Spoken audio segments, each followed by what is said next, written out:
Paz do Senhor a todos. Nós iremos dar continuidade ao estudo de religiões. Nós estamos estudando o módulo 5 e neste estudo nós analisamos alguns movimentos religiosos. Nós estudamos o catolicismo romano, estudamos as testemunhas de Jeová, Adventismo do sétimo dia, e na ocasião nós iremos estudar o Espiritismo. Eu postei um vídeo para vocês assistirem e se aprofundarem no assunto, na origem do movimento. Vale salientar que este movimento religioso ele tem crescido de uma forma assombrosa no Brasil e no mundo. O Brasil é considerado o país do Espiritismo, né? É o país que mais cresce, é o líder do Espiritismo no mundo, só para vocês terem ideia. E nós iremos estudar aqui, perceber a origem, né? Alguns pontos da doutrina espírita que vamos aqui destacar para a gente, à luz da Bíblia, poder refutar. É claro que, falo para vocês, nós não temos um espaço tão amplo como na aula para a gente discutir com mais aprofundamento a matéria. Então, meus queridos, vamos lá. Segundo Allan Kardec, que é o pai do Espiritismo moderno, no livro dos Espíritos, ele diz que espírita é todo aquele que acredita na manifestação dos Espíritos. Então, partindo desta primícia,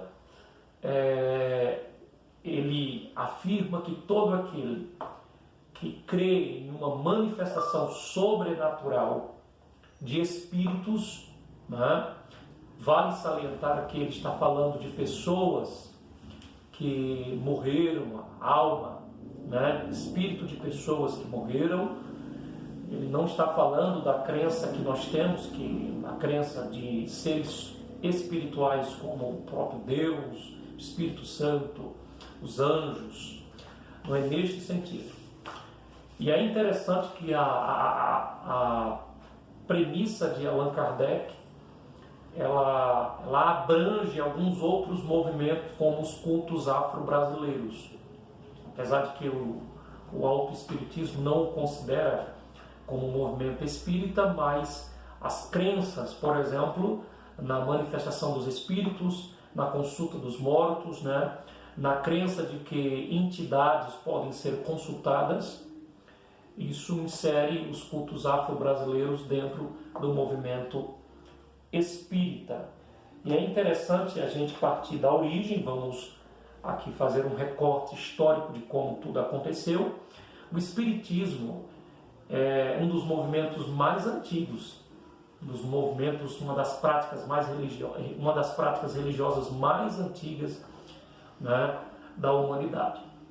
A gente já enxerga o Espiritismo lá no Êxodo, por exemplo, nas nações que estavam circunvizinhas a Israel, praticavam a necromancia, praticavam a consulta aos mortos, dos mortos, as cavernas, os antros, os terreiros, né? Eram os vales.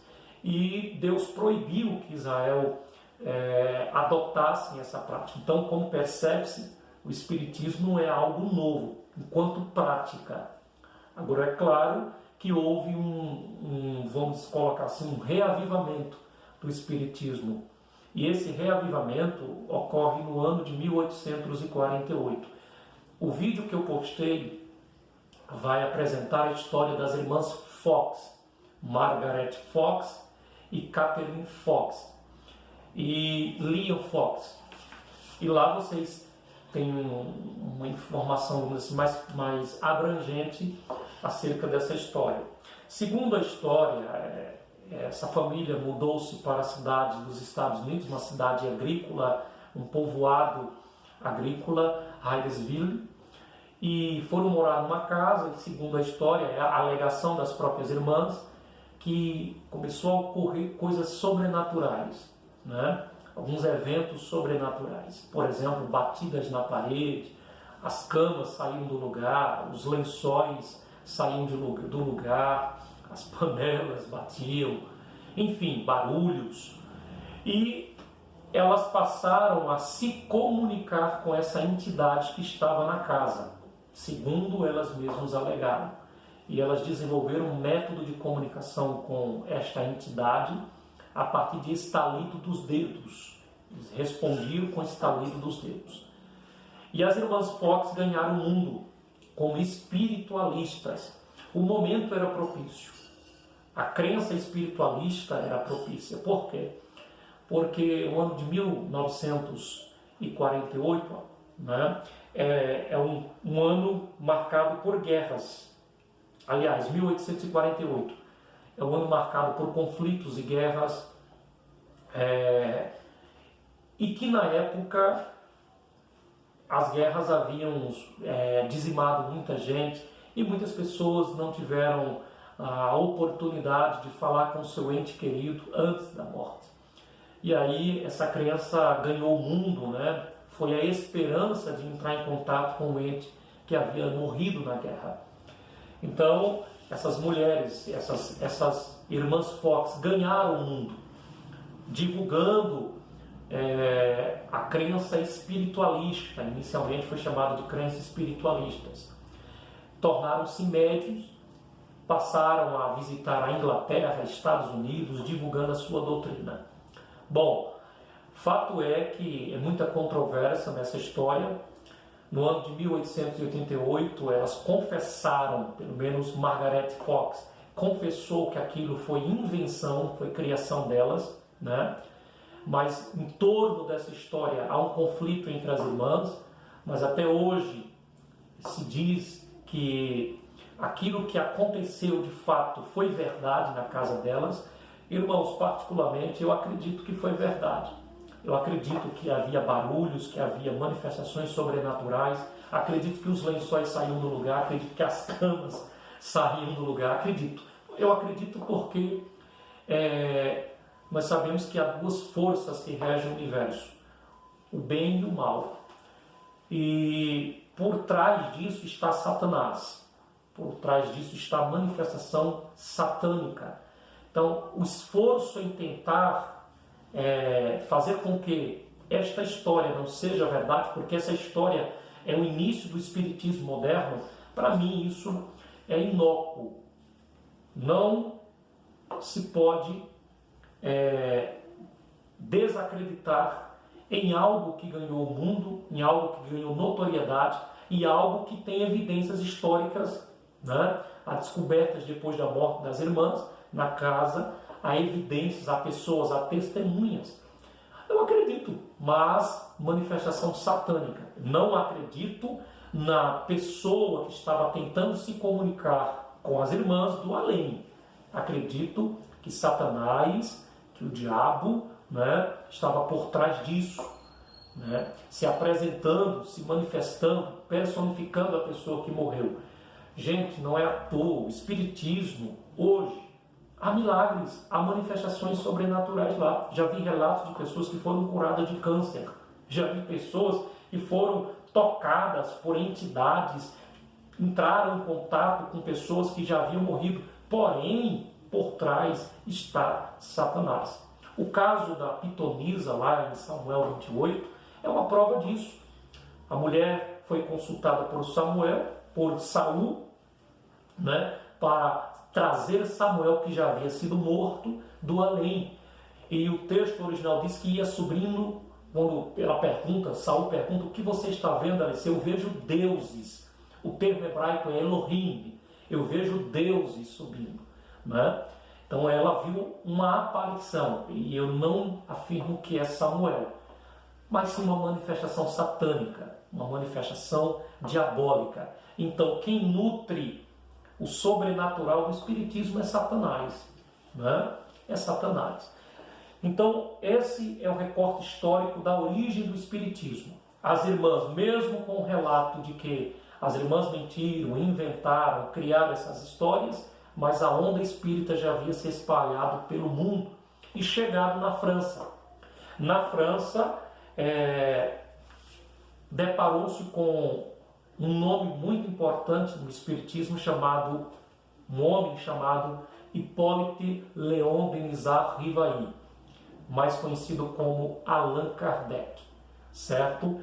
Ele foi um médico, advogado, professor e nasceu no ano de 1804 e no ano de 1857 ele ingressou, na verdade, ele lançou a primeira obra, o Livro dos Espíritos, e ele ingressou no Espiritismo, influenciado por um amigo, começou a frequentar um centro espírita, sessões espíritas, tornou-se um médium e fundou, no ano de 1858, a Sociedade de Estudos Espíritas Parisiense. Por isso que Allan Kardec é chamado o pai do espiritismo moderno. Na verdade, o nome Allan Kardec, o pseudônimo Allan Kardec, é um título tomado por ele, alegando que ele era a reencarnação de um poeta celta chamado Allan Kardec. A espinha vertebral do espiritismo é a doutrina da necromancia, consulta aos mortos, e a doutrina da reencarnação. Mais à frente eu irei falar sobre isso. Ok, no Brasil, né, Allan Kardec morreu no ano de 1869, né, Luiz Olímpio Teles de Menezes, no ano de 1865, ele fundou o primeiro centro espírita no Brasil. Adivinha onde? No estado da Bahia. Ok? No ano de 1873, foi formada a primeira sociedade de estudos espíritos do grupo Confúcio, no estado do Rio de Janeiro. Tanto é, gente, que a maior concentração de espíritas hoje no Brasil está na Bahia e no Rio de Janeiro. Então, a partir deste movimento, destes grupos fundados, tanto na Bahia como no Rio de Janeiro, deu origem às outras sociedades, aos outros movimentos. É claro que o Espiritismo, segundo a história, é marcado início com a publicação de um periódico chamado O Reformador. A publicação dessa obra no Brasil inaugura oficialmente o Espiritismo em solo brasileiro. O Espiritismo ele tem uma divisão básica. Geralmente, né, vamos colocar aqui em aspectos gerais, ele é dividido em um espiritismo chamado autoespiritismo, o espiritismo científico, intelectual e filosófico e o baixo espiritismo, ok? Mas há também algumas práticas espíritas, e é interessante eu passar, porque, por exemplo, tem irmãos que acreditam nos jogos de cartas, tem irmãos que acreditam em astrologia, que são práticas adivinhatórias, e acredita-se que há espíritos, entidades que influenciam o destino das pessoas. Isso é espiritismo, segundo o próprio Allan Kardec. Então, por exemplo, o espiritismo comum está no módulo de vocês. Dentre as práticas do espiritismo comum está a quiromancia. O que é a quiromancia? Seria a adivinhação feita pelo exame das linhas das mãos, certo? Também chamado de quiroscopia. A cartomancia seria a adivinhação pelo jogo das cartas. Grafologia seria o estudo de certos documentos, né, a partir da escrita. Percebe-se alguns fatores patológicos, psicológicos do indivíduo, a partir da sua personalidade. Enfim, seria a análise da escrita da pessoa a fim de adivinhar, descobrir certos aspectos da sua vida, a partir da escrita. Por isso que é chamado de grafologia. E a hidromancia. A hidromancia é chamada arte de adivinhar pela água. E por último, mais conhecida entre nós, a astrologia. Meu irmão, pasme, mas há crentes que dizem, olha, meu signo é virgem. O outro diz, o meu é câncer, o meu é leão, né? Eu vou ver hoje como vai ser meu dia no horóscopo. Isso é espiritismo comum. Então a astrologia seria o estudo da influência dos astros na vida de alguém, né? A partir dos signos. Os destinos são determinados pelos signos da pessoa, pelo comportamento dos astros e sua influência na vida daquele que tem um certo signo. Então, isso é chamado de espiritismo comum. O espiritismo chamado baixo espiritismo, aí é o espiritismo, vamos colocar assim, na sua essência mais perversa. É claro que precisamos entender uma coisa. O que eu vou falar agora tem a ver com os cultos afros brasileiros, certo? Brasileiro. Porque eu vou falar sobre candomblé, umbanda e quimbanda. Vou falar apenas desses três. E a macumba, né? Todo mundo sabe que é macumba. Mas vamos falar um pouquinho sobre esses são chamadas ramificações dos cultos afro-brasileiros. Nós sabemos que os cultos afro-brasileiros, e para o espiritismo, o auto-espiritismo, eles não consideram os cultos afro-brasileiros como cultos espíritas. Só que, se Allan Kardec diz que espírita é todo aquele que acredita na manifestação de espíritos, então essa premissa, essa ideia, encaixa-se perfeitamente na crença dos cultos afro-brasileiros, porque eles acreditam em espíritos, em encantamentos, em artes mágicas. Eles acreditam, por exemplo, em entidades intermediárias, os chamados preto-velhos, né? Espírito de caboclo, por exemplo, são espíritos de pessoas que morreram. Isso é espiritismo.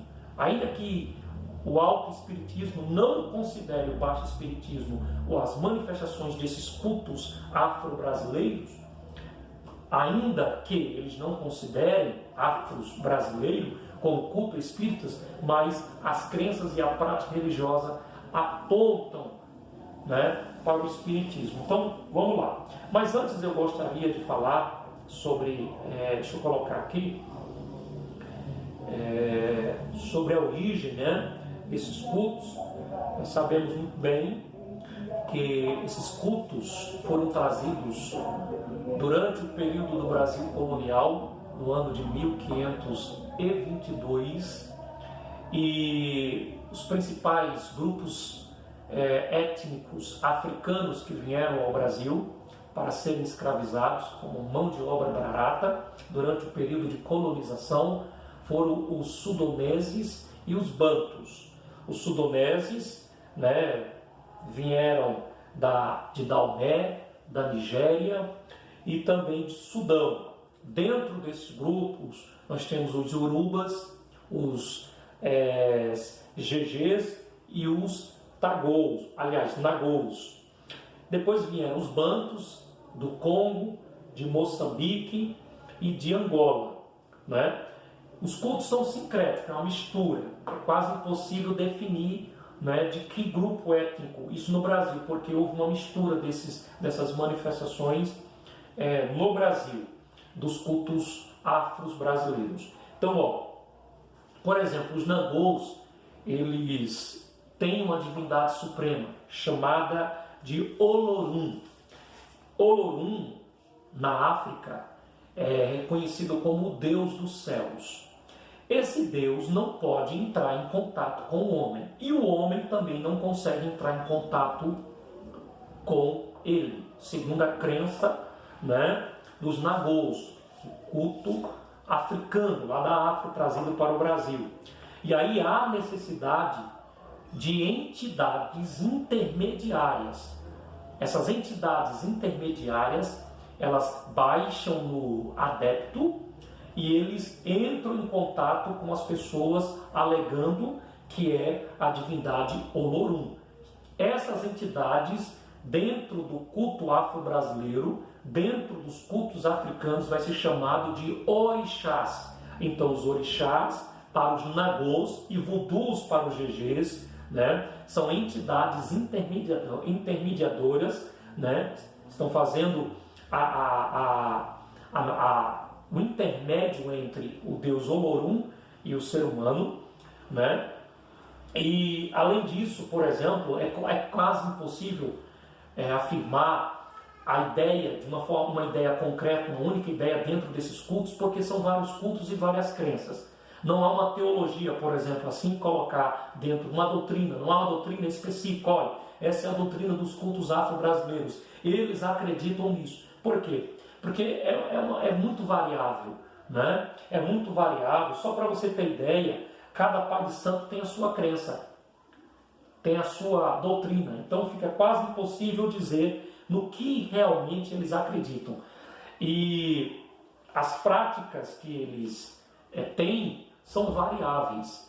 Dentro desse movimento de culto afro-brasileiro que foi trazido para o Brasil, o primeiro que eu quero falar é a Umbanda. A Umbanda é um movimento africano religioso que tem uma característica de sincretismo, mistura. Então, na Umbanda, a mistura de elementos do indianismo, né? Do índio, por exemplo, charutos, bebidas, chás para banho, pagelância, que é a presença dos pajés, dentro da Umbanda. Mas há a presença também dos elementos africanos, do candomblé. Há elementos do branco, por exemplo, dos santos católicos. Por isso, se você já viu um culto da Umbanda, você vai ver as imagens dos santos católicos ali presentes, porque é um culto sincrético, a mistura desses três povos aí, do branco, do índio e do negro.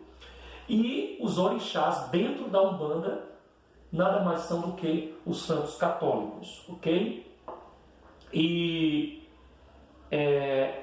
os pais de santo e as mães de santo recebem o espírito de pretos velhos e de índios, né? E o deus da Umbanda é chamado de Zambi, ok? O segundo movimento, ou ramificação, é o candomblé, do baixo espiritismo. Nós estamos no baixo espiritismo. O candomblé é uma crença tipicamente africana e, dependendo da região, muda-se muito o formato e a crença. Só para você ter ideia, por exemplo, porque vieram de várias regiões da África. O Ketu, da Nigéria, o Orixá do Xangô, o Oxóssi de Odá, no dialeto Ketu, veio da Angola, o Orixá principal e Xangô de Angola. Só para vocês terem ideia, ilustrando a variedade de crenças do candomblé, que depende de região para região, que os orixás são espíritos encantados, né, de mortos, não de mortos, mas são espíritos encantados. E o candomblé, assim como a Umbanda, em algumas regiões do Nordeste, como Alagoas, Pernambuco, deixa eu ver aqui, Pernambuco, é chamado de Xangô.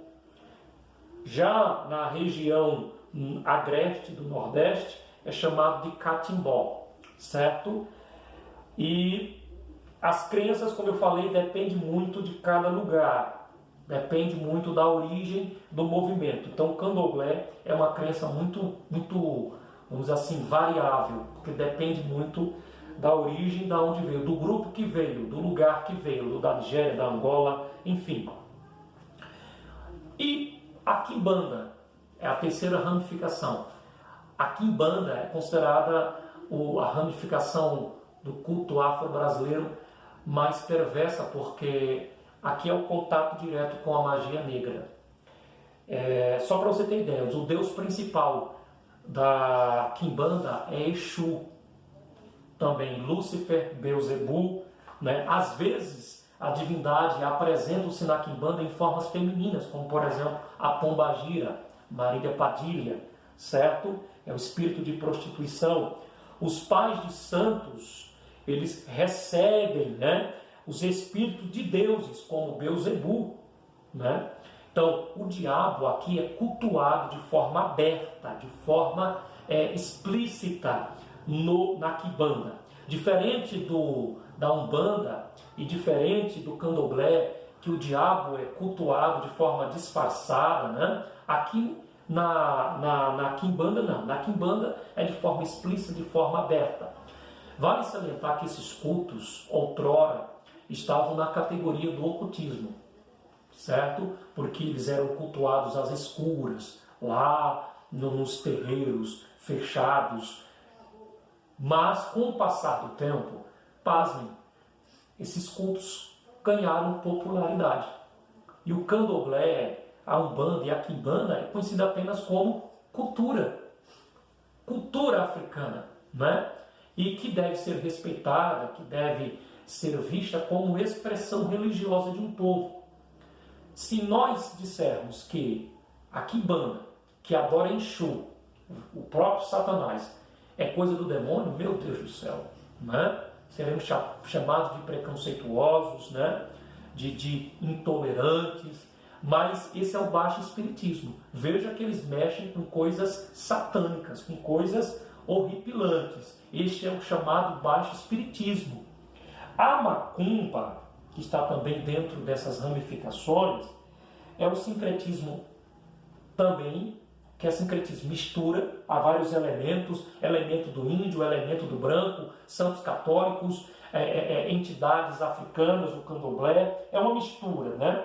Há várias religiões, há vários elementos das várias religiões africanas presentes na macumba. Por isso que quando a gente vê, por exemplo, algum despacho, você vai ver lá um santo católico, ou você vai ver lá uma referência a uma entidade do candomblé, ou você vai ver lá uma referência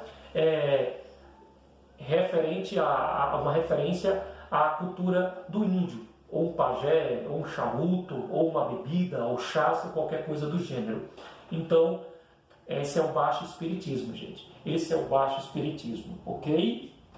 O alto espiritismo é o chamado espiritismo de mesa, né?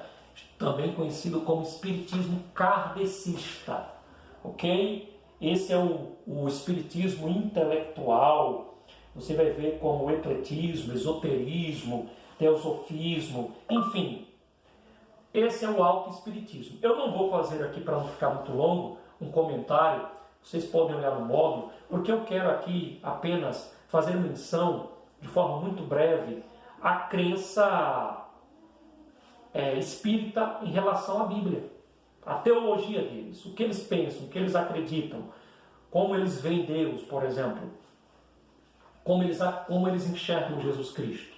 Bom, em primeiro lugar, eles não reconhecem a Bíblia como revelação e autoridade de revelação divina.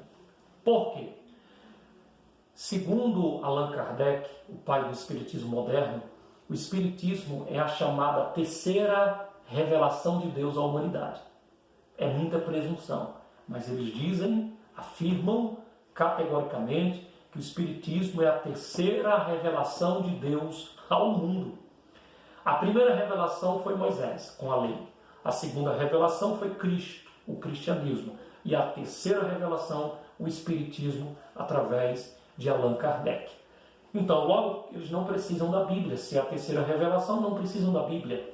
E qual é a base teológica deles? Os livros de Allan Kardec, como o livro dos Espíritos, o livro dos Médiuns, o Evangelho segundo o Espiritismo, o Evangelho segundo Allan Kardec.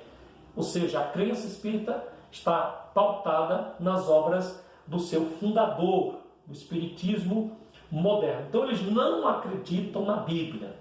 Eles fazem menção à Bíblia quando pegam textos isolados para tentar embasar as suas crenças. Por exemplo, em João 3,3, Jesus diz assim: se aquele que não nascer de novo, não entrará no reino de Deus. Para eles, o nascer de novo aí é reencarnação. Para eles, o nascer de novo é voltar à vida em carne, porque reencarnar é isso, né? É voltar à vida em carne. Mas Jesus não está falando de um retornar à vida em carne. Jesus está falando de um nascer do Espírito.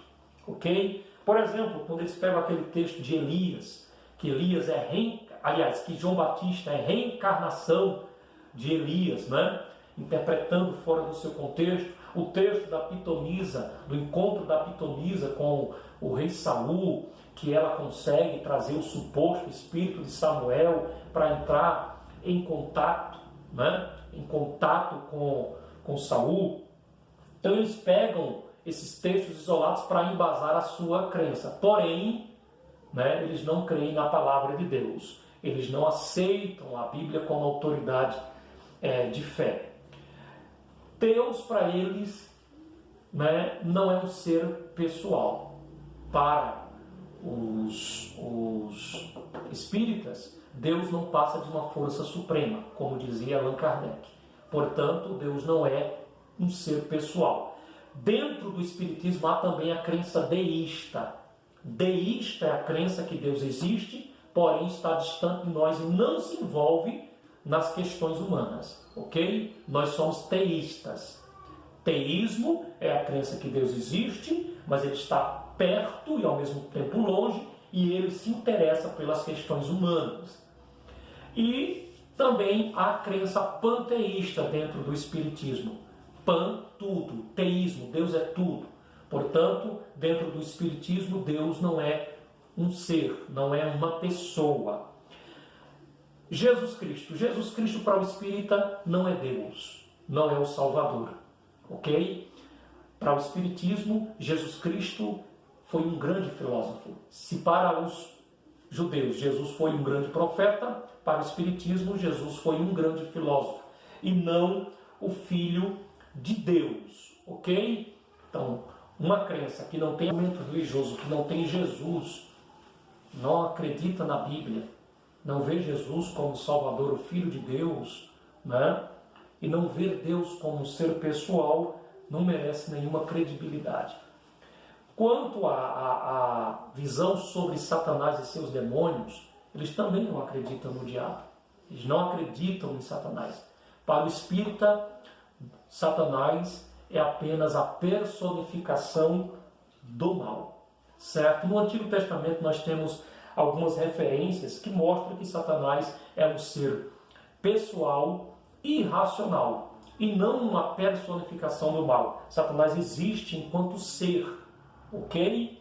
Então eles não acreditam que os demônios, que Satanás existe. Nós temos aí 7 livros no Antigo Testamento, Gênesis, Crônicas, Salmos, Isaías, Ezequiel e Zacarias, que vai mostrar, né, Satanás como um ser pessoal.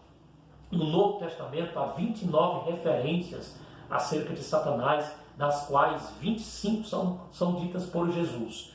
Portanto, veja que não há base. A teologia do Espiritismo é uma teologia muito fraca. Dos grupos religiosos, para mim, é o mais fácil de você refutar.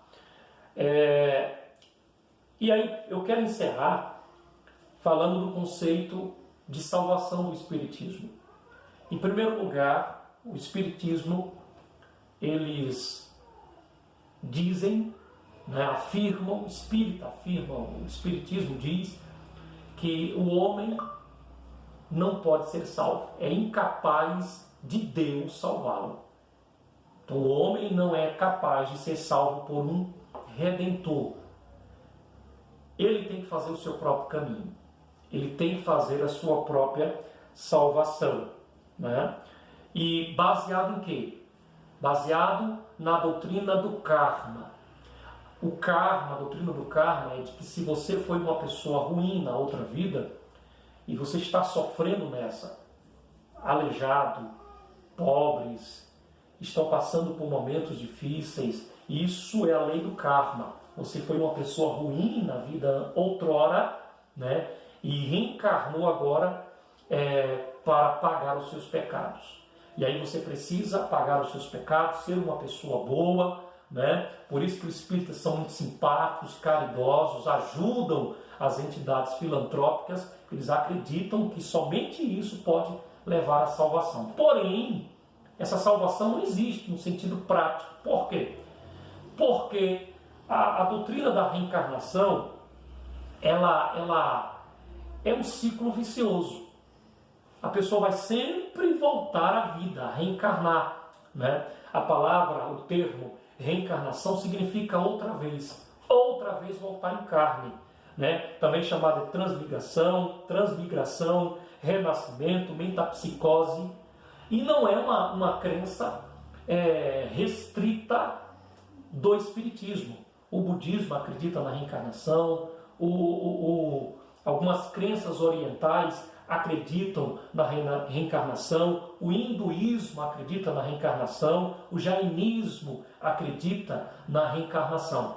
Portanto, essa crença de que o homem morre, mas volta em outro ser, né, para pagar os seus pecados, não tem base bíblica, né? Eles usam o texto, por exemplo, como eu falei, de João Batista, para dizer que João Batista é reencarnação de Elias. Eles usam outro texto, aquele texto da transfiguração, que aparece Elias e que aparece Moisés, né? Só que eles se esquecem que Moisés não morreu, aliás, que Elias não morreu. Como é que Elias pode voltar em carne se Elias não morreu, né? Então ali, e outra, eles não reencarnaram, eles apareceram, é diferente. Então não há base, mas eles acreditam que o homem não pode ser salvo, né, por um redentor, eles têm que fazer o seu caminho a partir da doutrina da reencarnação, né? O homem é capaz de salvar a si próprio. Olha que absurdo. A Bíblia diz que em Romanos 3:23, todos nós pecamos, todos nós estamos em pecados e destituídos fomos da glória de Deus. Então nós precisamos de um redentor, precisamos de alguém, né, que resgate a nossa vida, porque nós não podemos fazer isso. A Bíblia é clara quanto à necessidade de um redentor, mas o Espiritismo apregoa que não precisa de um redentor, não precisa de um salvador. Você vai retornar em carne em uma outra vida para purificar os seus pecados.